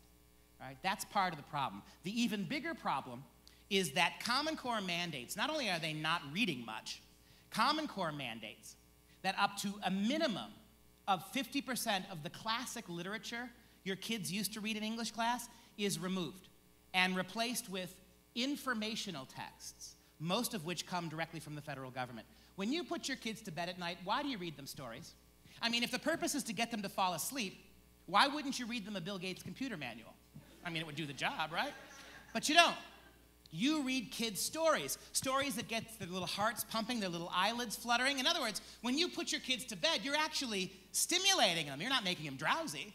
But you do it because intrinsically you understand kids learn how to love reading through storytelling. You can't put a grocery list, you can't put a Time magazine article in front of a 7-year-old and expect her to fall in love with reading. It doesn't work that way. Storytelling. Through all cultures, across all times, all nations understood this. Common Core pulls out 50% at least of the literature and replaces it with stuff like this. Here are some of those informational texts. By the time your daughter's a freshman in high school, she's going to be reading stuff like this. Recommended levels of insulation. A report released in 2010 that got cut off by the EPA and the Department of Energy. I've read it. It's a 50-page regulatory document about the environmentally correct way to insulate new buildings. That's all it is. It's not a story. It's not even a narrative. Sandy Stotsky estimates that about 35% of all the non-literature reading in Common Core is man-made global warming, environmentalism. And as she points out, right, critical thinking. To develop critical thinking skills is when you expose kids to multiple arguments, give them multiple perspectives on topics, and let them come to their own conclusions. None of that happens with Common Core. About 35% of everything they're going to be reading from kindergarten through high school in English class deals exclusively with man-made global warming, America's responsibility for destroying the planet. By the time your son's in 10th grade, things like they're actually reading President Obama's own executive orders from the White House. Executive Order 13423, strengthening federal environmental, energy, and transportation management. This isn't in science class. This isn't in social studies. This is in English. A long essay called The Evolution of the Grocery Bag. Spoiler alert, I've read it. Paper and plastic are both bad, and America's destroying the planet. The other really venal aspect of this is nowhere in any of this Common Core reading does it suggest that pollution is a world problem. It's just an American problem. All right? It's always America, never anybody else. The idea that outside of America, no one else has got a problem with this. It's just this country, right? As Dr. Stotsky points out, they're getting, why do we have the kids read the classics? When your 9th grader is reading Shakespeare, I promised her I wouldn't do any Shakespeare, but here I am. When your 9th grader is reading Shakespeare, does she have any idea how Shakespeare would have voted on illegal immigration? And we have no idea how Jane Austen would have voted on green energy. When you read the classics, you talk about big picture issues, right? Truth, justice, love, war, peace. That's being pulled out now. And it's being replaced, as Dr. Stotsky says, with much more indoctrination within text, much less classic literature, much more of these informational texts. And that's not even the worst of it. Of what little literature is left in Common Core, why is so much of it, as the Washington State Democrat said, as the Chicago Teachers Union said, developmentally inappropriate for kids? This is Toni Morrison. Love Toni Morrison. She's an African-American novelist, Nobel Prize winner, but we wouldn't assign this book to freshmen in college. It's called The Bluest Eye. It's about a 12-year-old girl who's the victim of rape and incest. And over the course of the book, she comes to bond with her rapist and writes in shockingly graphic ways about the nature of their encounters together. This book has been pulled out of Common Core classrooms for kids as young as middle school. This book has been pulled out of Common Core Catholic classrooms for kids as young as eighth grade. We've got little ones here. All the bad words are blocked out. I'm going to leave it up for about 2 seconds. Here are some of the passages that, if you take a quick look, that kids as young as middle school have been reading in this book. 8-year-olds. I'm changing it. We got kids here. If you want to see that in more detail, come afterwards. Sandy estimates, and I've seen the exemplar list, about 40%, there are about 40 books for high school kids alone that contain that level of sexuality. But it's not just the high school kids. The non-literature readings at every level in Common Core have shockingly inappropriate aspects to them. Take this one assignment for an 8-year-old, a 3rd grader, right? Typical Common Core assignment. Here's a paragraph. Read the paragraph and answer some questions. Who is the main character? What's the main theme of the paragraph? All right, here's the 8-year-olds, right? Let me read you the paragraph. Now, keep in mind that the older they get, the more graphic it is. The younger they get, inappropriate, but not as... This is graphic, I think, for an 8-year-old, but there's nothing that if your kids hear it, they're going to be bothered by.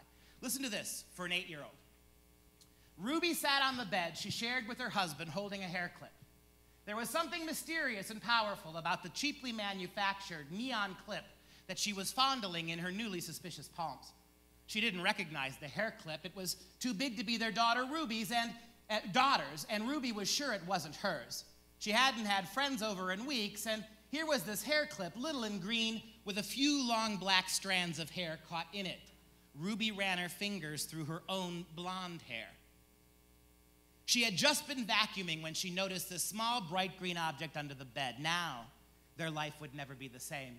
She would sit here until her husband Mike returned home.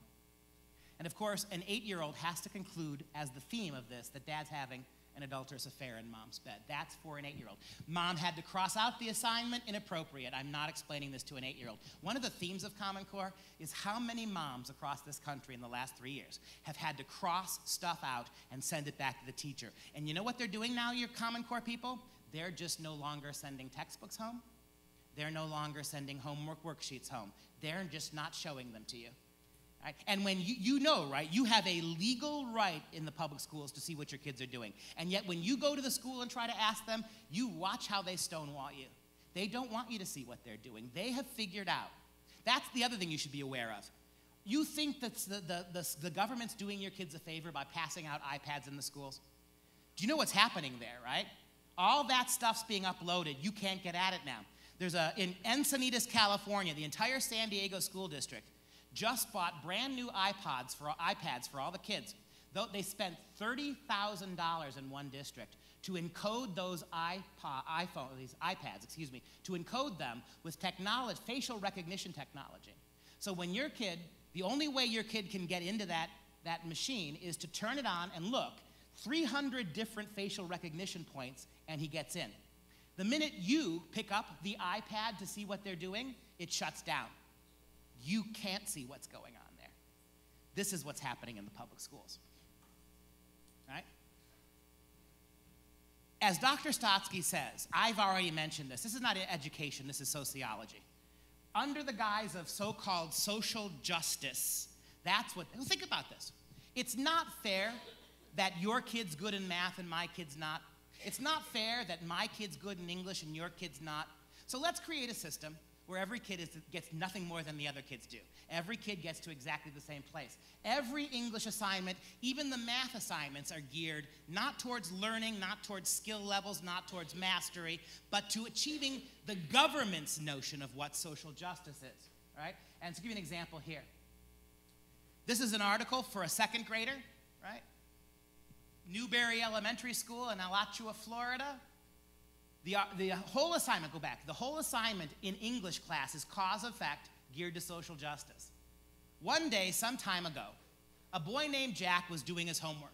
His mother began to examine Jack's textbook. A puzzled look clouded her face. She noticed that the book was worn and missing a dozen pages. The next day, she told the school's principal that Jack deserved better materials. He agreed, but said that only schools in white districts got new textbooks. Schools in African-American areas got old, damaged books. So Jack's mother met with a lawyer. They filed a legal case claiming unequal and unfair treatment toward Jack. A judge decided Jack's mother was right. The Board of Education agreed to revise the system for providing materials to schools in the district.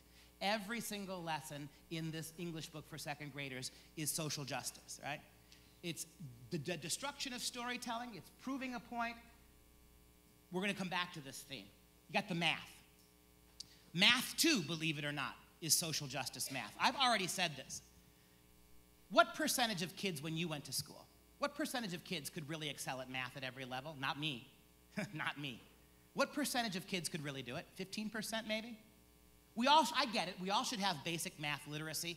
But to be really good at math, what percentage of kids is really capable of that? But see, that's not socially just anymore. So what we need, and I asked Dr. Milgram, we had Stotsky and Milgram testify in Wisconsin. Milgram said the first thing he did when he got to the committee, the validation committee, he said, you keep saying that Common Core has been internationally benchmarked, right? Show me the math. Show me what you did. All the time they were on the committee never once provided a shred of evidence that any of this was ever done. Matter of fact, as we sit here, 6 years into Common Core, nobody has seen the faintest bit of evidence that anything was ever measured. That's the first reason he voted no. The second reason he voted no, he said, this is a math curriculum where at the very lowest levels, kids are asked to do things that developmentally they cannot do. And at every grade they get older, they are actually exposed to less real math until by the time they graduate high school, they're 3 years behind. The philosophy, he pointed me to this video. This young woman, she was a community organizer for the city of Chicago before she became the curriculum director of a local Illinois high school right outside of Chicago. Here is her explanation to a group of Illinois high school math teachers about what the fundamental premise of Common Core math is.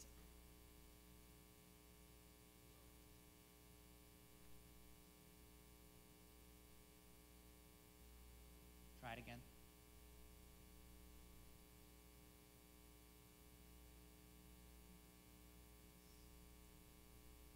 He's gonna hit it for us.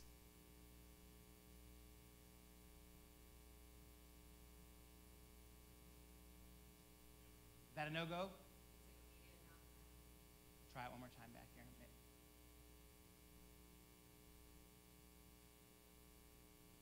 Try it one more time. Okay, good news is this is only a 20-second clip, and I can tell you verbatim what she says. All right? Even under the new Common Core, if a child says 3 times 4 is 11, we're not terribly worried about the wrong answer. If the child can tell us how they got their answer, either in words or oral explanations, we're much more concerned about that than we are about the right answer. And when I send you the slides, you can see the video for yourself.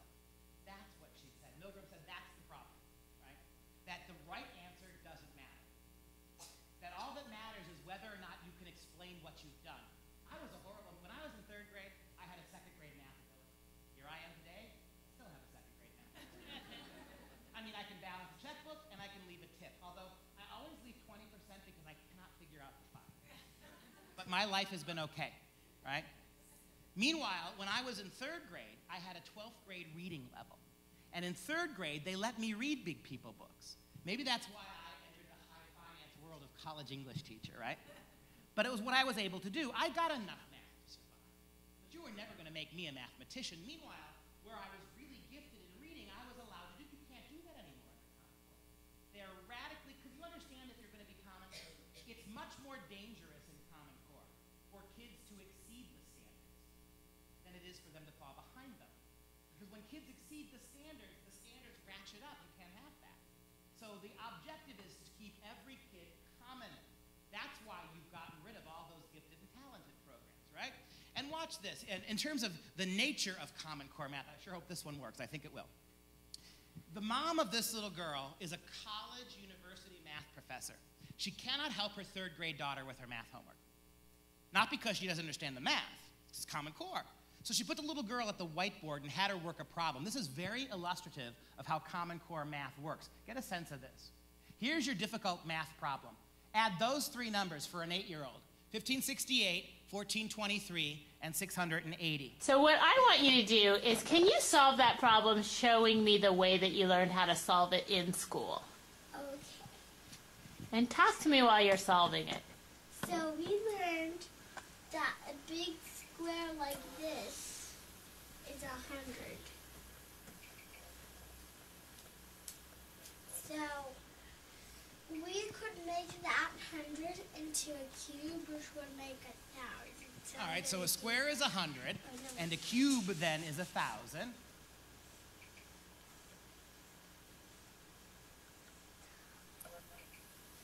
So let's just say that's 1,000. Mm-hmm. And now we still have to do 500. Could make that into 5 sheets. So you notice how nobody's adding anything, right? This is just what you have to do to get the numbers on the board. And we have 60, which are just lines. Well, the lines are tens.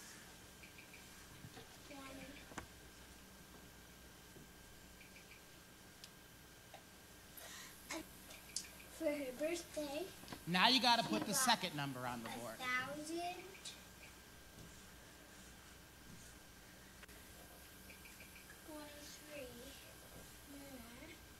The dots represent 1. Okay. So now we have to add all of these together. So you could make 1,000. All of these together is 400. Now you need 600 more. So now I'm going to write the numbers down. So we have 1,000 plus, or let's just say 3,000 because we have 3 cubes. 3,000 plus 100, 200, 300. So now we can erase all these sheets and hundreds and tens. So we can just add, and that gives us a total of 3,763. Okay. Now that problem you just solved took about 8 minutes. Yeah, Okay. and that's what Listen to this. we're doing in school. But at home, I'm taught how to stack. And we're not allowed to do stacking in school. That's why we have to figure it out. You are prohibited in schools from doing this. So I'm going to stack these numbers, which is way easy. That is not allowed. If you get an answer by doing that, they don't give you credit for it. What are you thinking? You're looking at your problems. I got 2 different answers. You got 2 different answers. What do you think happened? Maybe I counted wrong. Looks like you did the stacking correctly, and that took you about a minute. All right, you get the idea, right? As Dr. Milgram points out, the primary way that elementary school math, foundational math, is taught is not to do that, not to do the obvious mathematical way, is to put kids in groups of 2 and 3. The teachers don't teach math. They give the kids the problems. And the purpose of the assignment for the group is not to get the right answer. It's to get everybody in the group to agree on what the answer is. I have an actual math test from a New York kid, an 8-year-old. The question is 7 times 6. The little boy writes 42. He gets it marked wrong. The teacher writes, the other 2 children in your peer group agreed on a different answer. So they got it right. You did not agree with the other children. Right? As Dr. Milgram points out, and look, I don't want to be glib. As a bad math student myself, I understand that some kids learn differently. But why do you withhold the obvious mathematical way of doing it? What's that going to do? Having to do all that drawing, not being allowed to simply stack, what's that going to do to those kids who can really do math? It's going to destroy them, right? And as Milgram says, there is no mathematical reason you prohibit the obvious way. For kids like me, sure, maybe teach me the obvious way, and if I still can't do it, although I don't know, put it this way. In 3rd grade, if you had put me in a group with 2 other kids and we had to agree on the answer, I'm going to agree with the kid in the glasses and the sweater vest every single time. Every single time.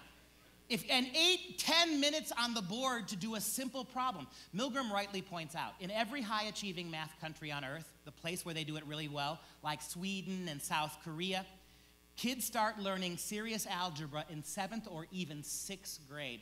In No Child Left Behind America, our public school kids aren't even learning algebra until 8th grade. And under Common Core, algebra is pushed into high school, 9th grade, which means your kids will not be able to take calculus in high school anymore. As he says, how's that going to prepare? Where are your architects and your doctors and your engineers going to come from? You see what they're doing with this math program? They're making it much less rigorous. Let me go on to the developmentally inappropriate part, too. This is Jason Zimba. The definition of college... That's Jason Zimba. He is the architect of Common Core math. He is the David Coleman of the math standards. He's the one who wrote that garbage. Had help, but he's the primary guy. In this short video, the man who wrote the standards is going to tell you that he never intended them to prepare your kids for STEM careers. And he didn't even these standards won't even prepare your kids for college math. Your kids will be unable to begin college math at the right place.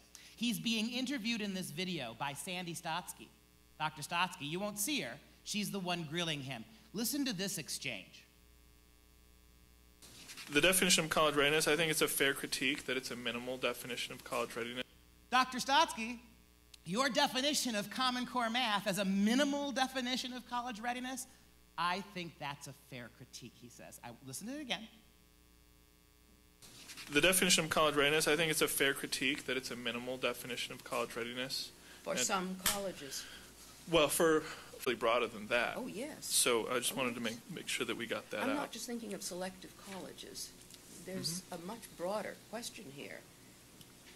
That's right. It's both, I think, in the sense of being clear about what this college readiness does and doesn't get you, and that's the big subject. But not to call something college ready when it only applies to a certain kind of college and a certain lower level of mathematical expertise that won't buy you far on the international market in most major disciplines of technology, economics, business, and so on. And all he can do is shake his head yes. That's right.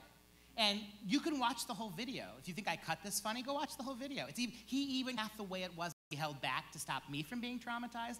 That's not socially just to anybody. But that's the common in Common Core, isn't it? That's what they're after. Take this, a 7-year-old. Question from a math test. Tell how to make 10 when adding 8 plus 5. The little boy gave the answer I would have given. You cannot make 10 with 8 plus 5. He gets it marked wrong. And the teacher writes, yes, you can. Take 2 from 5 and add it to 8. 8 plus 2 equals 10, then add 3. If you think about that long enough, it makes sense, kind of. But then it's no longer math, isn't it? That's not math. That's a word game. That's a math Mad Lib. What you're doing to math is you are making it as unmathematical as possible because most kids don't think mathematically. Do you see what that is? That's crazy. And the only one that's going to suffer are the kids who can really do math. And science. I told you they're already feeding the science into your kids' curriculum. This one's got a very low volume register, Sasha, so give it a bump. Listen to what they're doing to science here. This one blows me away. So do you understand why this is inappropriate, Audrey? Audrey Basie just wanted to get her bio homework on DNA done when she got to a question that stumped her. It reads, the sister of the mom above also had issues with finding out who the father of her baby was. She had the state take a blood test of potential fathers. Based on the information in this table, why was the baby taken away by the state after the test? As if that question isn't tacky enough, look at the potential fathers. Bartender, guy at the club, cab driver, or flight attendant. Father Larry Basie took one look at this piece of homework and flipped. What are they teaching? What is this? I couldn't come up with the words. I'm like, oh my God. It's teaching them that it's okay to not know who it is because you can have the state help you. And if they can't help you, they're going to take your child away. And that's not the way it is. Were you fired up? Oh, I was beyond fired up last night. But you know what both the dad and the reporter missed? That's a biology question. It's a science question that requires math to get the answer. Do you remember when we were in chemistry or biology in high school? It was always about little white rabbits with pink eyes mate with little brown bunnies with brown eyes, right? Do you see how they've changed it? But even more shocking than that is it's a science question that uses math, but the final answer, the only answer that gets graded, is neither a math nor a science question. Tell us why the state took the child away after the blood test. Do you see how even science is subordinated to their twisted notion of sexuality and what kids should know and all? It has nothing to do with math. English has nothing to do with math. It's global warming. Math has nothing to do with math. It's social justice. What's going on here with all of this stuff? And how about this one? A 4th grade math assignment from Common Core. Look at the title of the 4th grade math assignment. Determining fairness. Please tell me what math has to do with fairness. Nothing. And it's a ratio problem, always. Never work with the teacher. Notice the caption. Work with a partner. Write a ratio for each sentence. Compare the ratios. If they are equal, you must answer, it is fair. If they are unequal, then the answer is, it is not fair. Do you see how math is completely subordinated to their critique of capitalism? Anytime a number comes out the same, then that's fairness. Anytime a number comes out unequal, then it's not fair. It's not the math answer you get, it's the sociological one. Here are the 2 ratios, right? You pay $184 for 2 tickets to a concert. I pay $266 for 3 tickets to the same concert. Can I ask you, what business of it is theirs if I want to pay $1,000 for a ticket? This has nothing to do with math. As a matter of fact, you can get a perfect grade on this assignment and still get the ratios wrong, as long as you answer the sociological way that the question calls for it. And note, as soon as you do that, there's no number on the side. It's not which is the greater or what percentage of greater one is over the other. It's, is it fair, is it fair, is it fair? Then, justify your conclusions. What information can you give to justify your fairness or your unfairness conclusion? That has nothing to do with numbers. It's pure social critique, right? Again and again and again across the boards with this Common Core stuff. Math, science. I didn't even have time today to show you the advanced placement history standards. What they've done to American history for high school kids is staggering. This is what they're doing. Across the board, it's what they're doing. You see what I'm telling you now? This is not even about education. This is about the government's twisted notion that every kid must be the same kid, or else there's no fairness in this country. And we'll go back to the church we're sitting in. God didn't make your kids the same kid. God gave some of us English ability, others math ability. Some of us are meant to be scientists or teachers. And some of us, God bless us, are meant to do manual labor, to dig. So what? That's what we're called to do. We all can get a functional basic education. But the entire premise of what's going on here should absolutely shock and astound you. The common in Common Core means exactly that. We're going to have everything in common. And I'm not good at math and you are. The only way we get to common ground between my bad math and your good math is some very low place where I'm comfortable, you're not. That's what common means. Right? Common in terms of commune, in terms of communal, in terms of not teachers, but groups of kids teaching themselves. Do you know, Arnie Duncan about 6 months ago called for the renaming of teachers. He wants them now called facilitators, not teachers. And many of the new Common Core textbooks have changed their name. A teacher is somebody who has individual wisdom and talent and experience to give to a child. A facilitator is somebody who simply handed something and hands it off to somebody else. And do you know what, in many California school districts, they're already renamed teachers? Standbys. Seriously, classroom teachers in many California schools are now addressed as standbys. They stand by while the kids read the worksheets, the handouts, the things that are given to them, and the teachers stand by in case there's something that needs to be done. The teachers are going to go away in this because teachers get in the way of government and students. Either teachers become completely reprogrammed to deliver the message of the government, or the teachers themselves have to be phased out. This should alarm you. What have you seen in this that has anything to do with education? What have you seen in this that has anything to do with improving our kids' failing schools? We've been doing outcome-based education, one-size-fits-all, standardized testing for about 50 years now. It has never worked. Every time they make it bigger and more expensive, it fails more miserably. The only thing that's going to happen with Common Core is if we don't fight this back, you'll never get it back. I'll walk back to Wisconsin. If you can name for me the last time the federal government took over something, couldn't deal with it, and then gave it back to the states. Doesn't happen. What separates Common Core from what's gone before it, because some people just throw up their hands and say, more of the same we've seen. No, you haven't seen this before. You've ceded all the power to the feds now.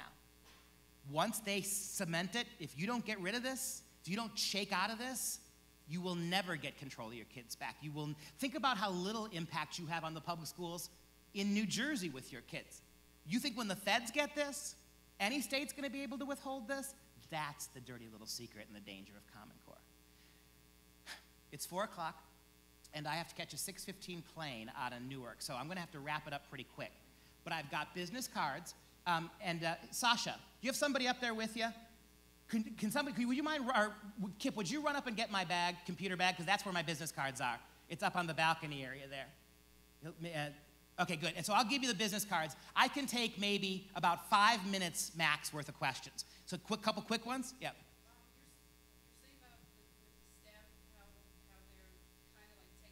I think. Yeah.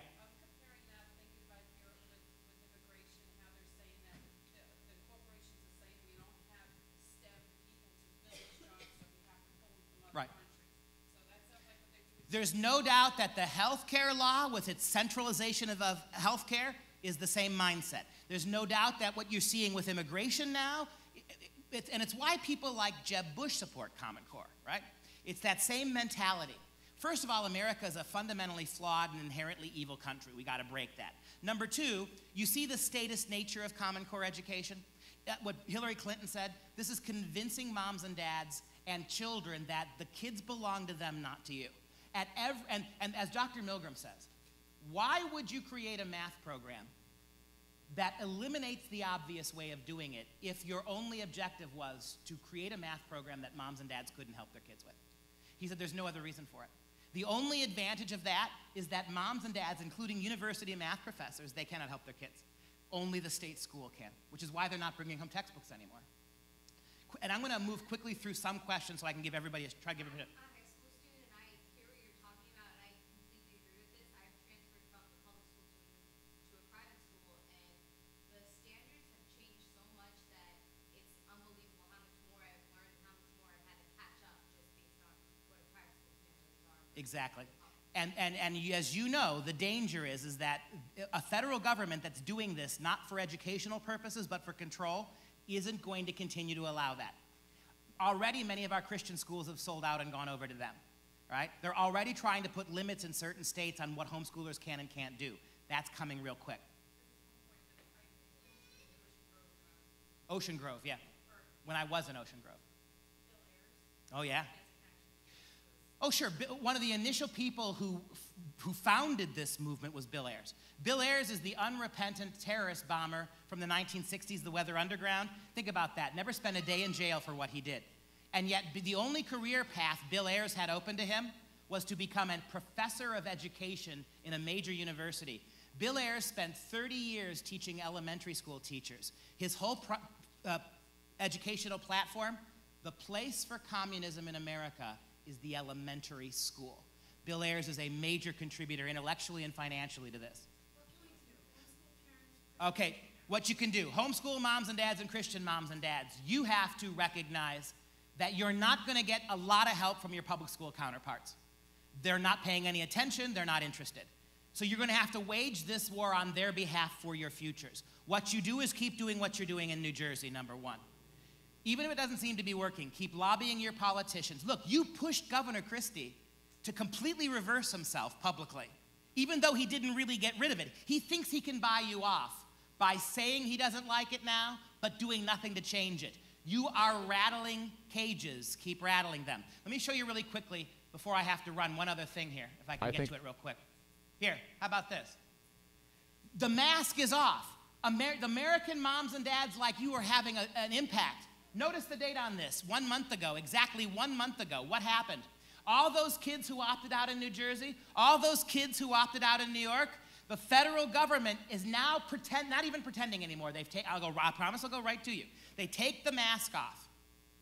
The federal government is now threatening states. April 21st, U.S. Education Secretary Arne Duncan said that the federal government is obligated to intervene if states fail to address the rising number of students who are boycotting the exams. You are exercising your legal right to opt out. And now you see what's happening. You're forcing them out into the open. You're making them have to deal with you. This is good.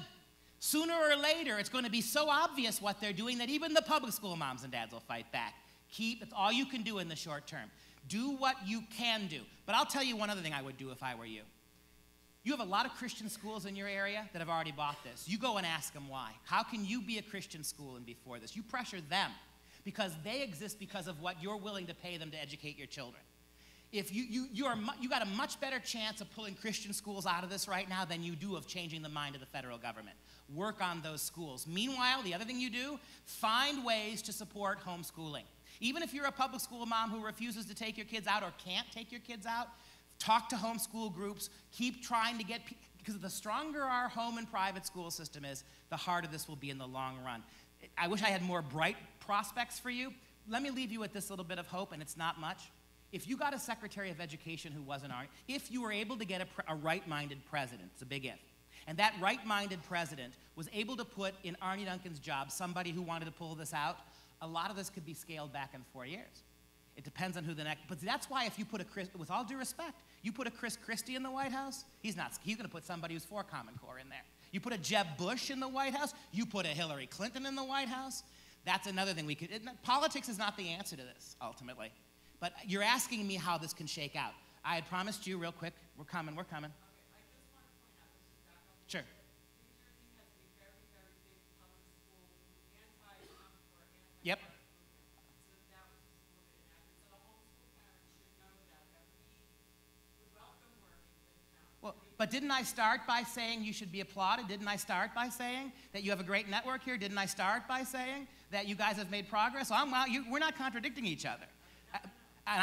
There are a lot of people in the public school systems and a lot of teachers too. But I'm saying right now in the short term, maximize your efforts. And by all means, if you've got public schools and districts and the principals and teachers, you work with them as well. Just so I can make sure that the lady behind you first, then you, and then that gentleman. So go ahead.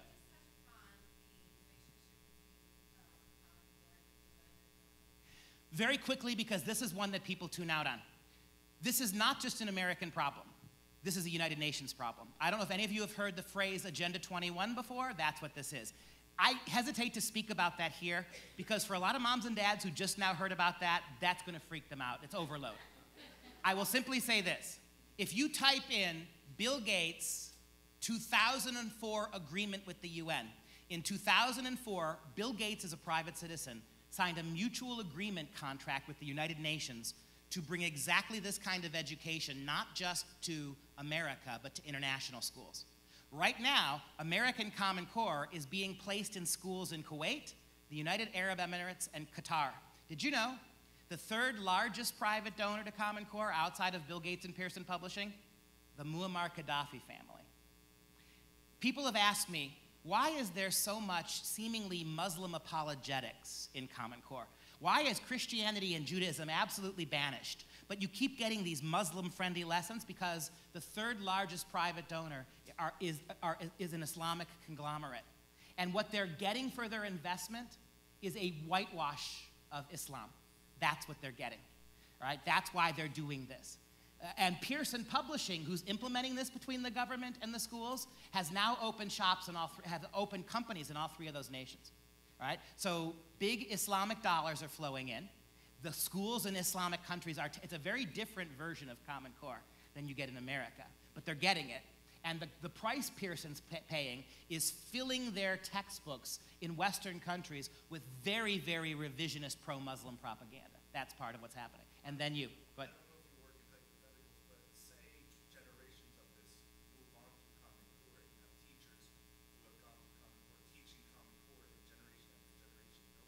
it's over. What's the outcome? It's over. Remember what Abraham Lincoln said.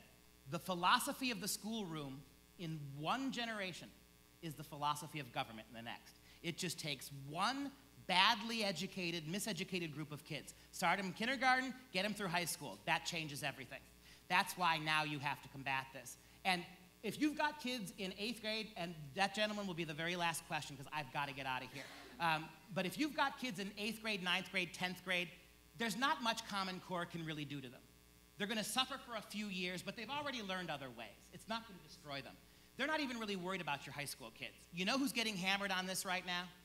The kindergarten kids, the 1st and 2nd graders. That's exactly what they want. They're focusing on the elementary kids who will know nothing but Common Core.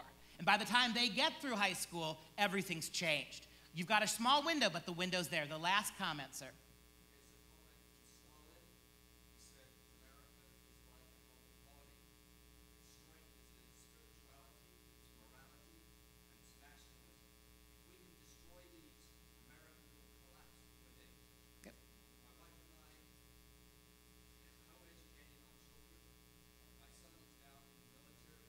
The one. Yes? And he was just recently elected as the best defense lawyer in the military in America. Congratulations. And my final comment, I'm going to grab my business cards, and I'm going to set them, a big stack of them right up